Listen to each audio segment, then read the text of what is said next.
Je suis prête à rendre ma décision. Madame, je vous confierai pas votre fils. Vous avez besoin de temps pour vous remettre sur pied et pour démontrer votre capacité à maintenir une vie saine. J'ai besoin de voir que vous pouvez maintenir un mode de vie stable sur une longue période.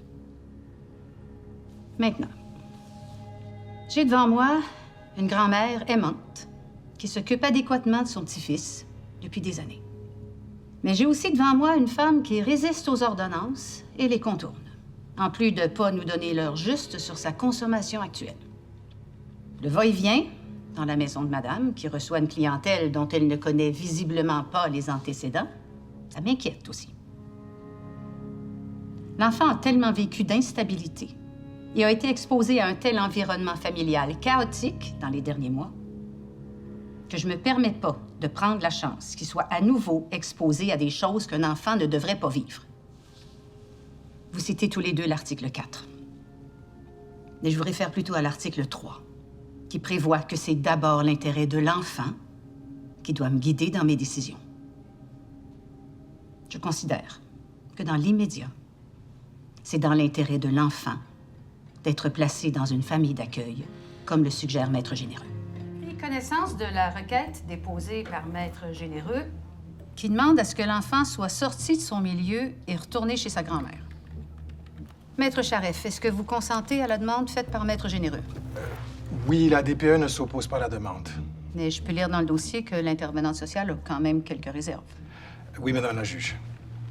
Maître Métivier, je vois que votre cliente n'est pas avec vous. Je suis incapable d'en rejoindre. Et vous savez ce qu'elle en pense? On en a parlé, mais j'ai pas de confirmation, donc je vais m'abstenir pour le moment. Maître Généreux, je vais vous demander de faire votre preuve aujourd'hui, parce que j'ai besoin d'être assurée, mais surtout de comprendre. C'est pas une décision que je vais prendre à la légère. Et je suis loin d'être convaincue que c'est la bonne.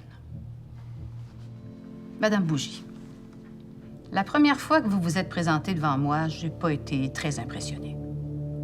Mais aujourd'hui, je vois que vous avez cheminé. Et surtout que vous avez pris action pour nous rassurer.